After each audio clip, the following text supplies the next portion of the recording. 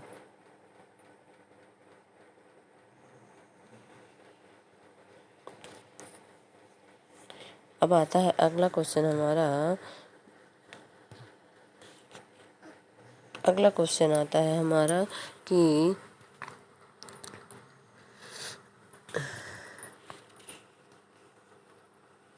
किसी अभिक्रिया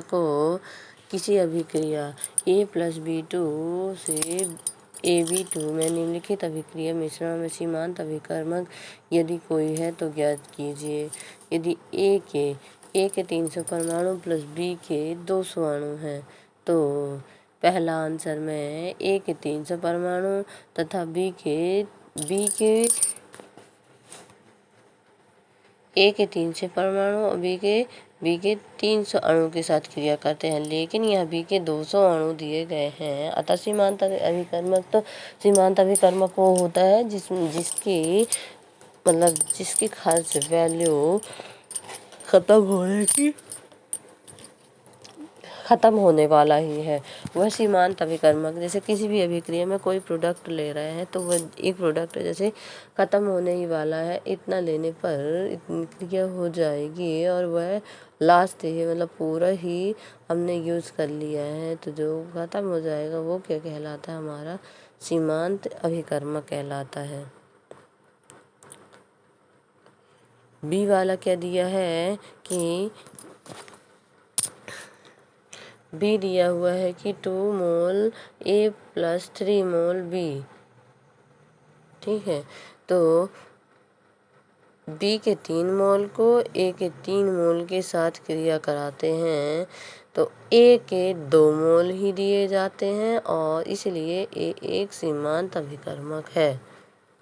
ए के 2 मोल ही दिए जाते हैं, ए के 100 परमाणु तथा बी के 100 अणु।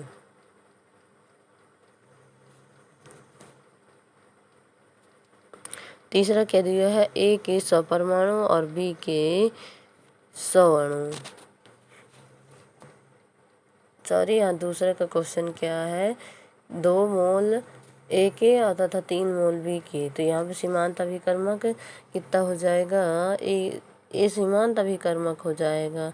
और तीसरे वाले में ए के 100 मोल तथा बी के 2.5 मोल, तो यहाँ पे जैसे ए के 100 परमाणु प्लस बी के 100 अणु एक स्टोइकियोमेट्रिक मिश्रण है, ना तो ए और ना तो बी। सीमांत अभिकर्मक यहाँ कोई नहीं होगा क्योंकि यहाँ पे ये दोनों ही खर्च किए जा रहे हैं।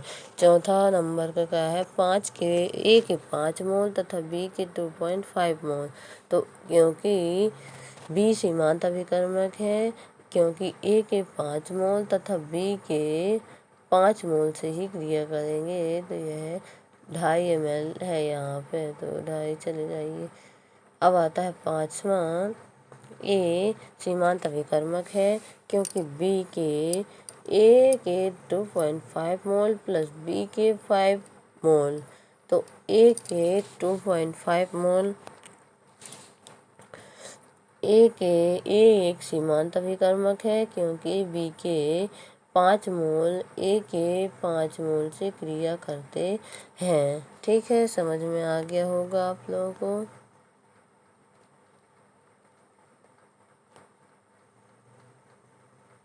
तो अब अगला क्वेश्चन देखते हैं 24। डाई नाइट्रोजन और डाई हाइड्रोजन निम्नलिखित रासायनिक समीकरण के अनुसार अमोनिया बनाती है। तो देखिए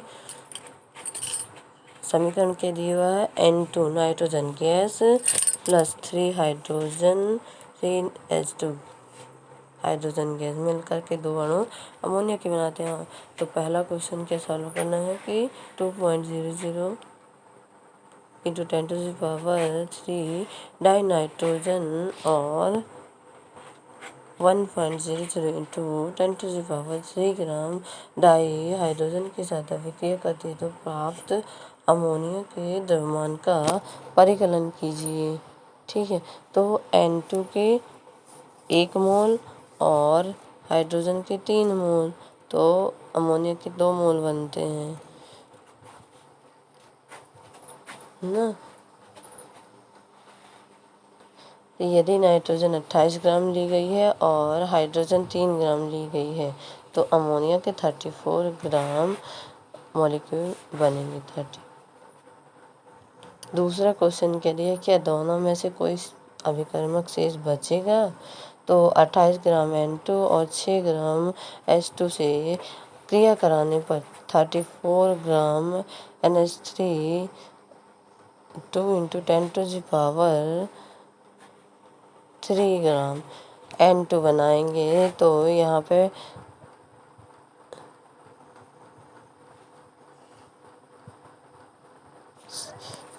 तो यहाँ पे 34 अपॉन में 28 इंटू 10 इंटू 2.00 10⁻³ इससे उस कैलकुलेशन को सॉल्व करेंगे तो ये वैल्यू आ जाएगी कि 2.43 इंटू 10⁻³ ग्राम अमोनिया शेष बचेगी।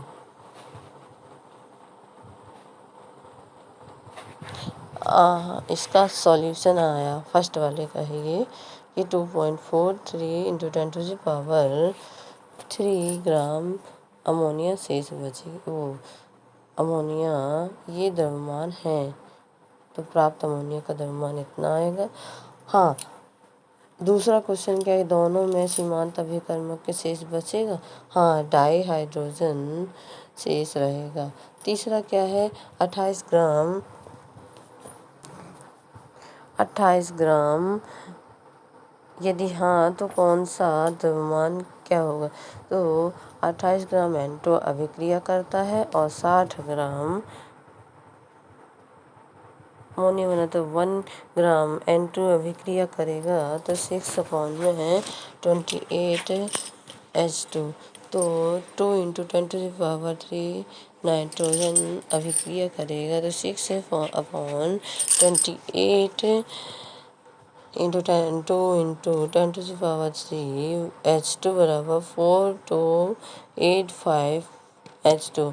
शेष डाई हाइड्रोजन 1 इंटू 10⁻³ माइनस 4285 से घटा देंगे तो ये आ जाएगी वैल्यू की 5715 ग्राम। ये क्या बचेगा, उसका द्रव्यमान जो हमारी राशि शेष बची हुई है। ठीक है,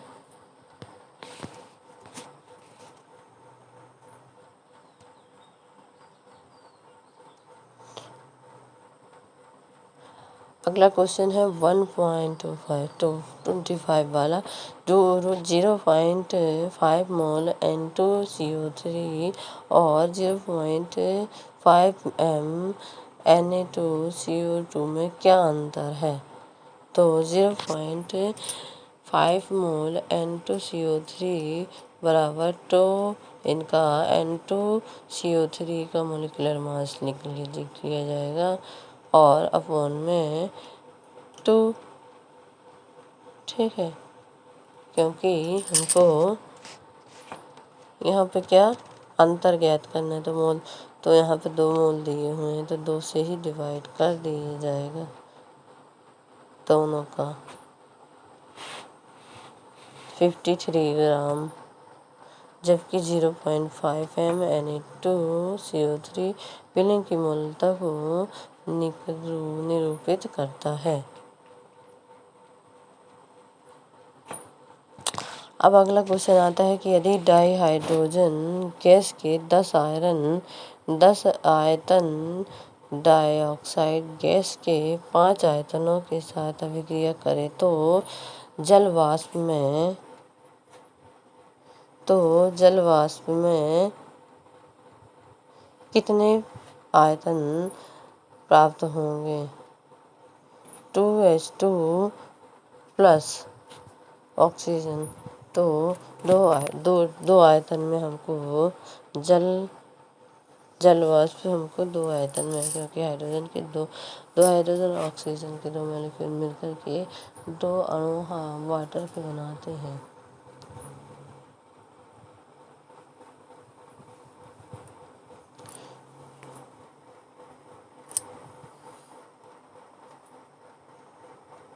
तो ठीक है, चलिए फ्रेंड्स, आज के लिए इतने ही क्वेश्चन। अब हम मिलते हैं कल अपनी अगली क्लासेस में। तो आप लोग अपनी तैयारी अच्छे से बनाए रहिए। अभी से तैयारी करेंगे तो एग्ज़ाम शायद आप लोगों का बहुत अच्छा जाएगा। ठीक है, take care, bye bye, see you.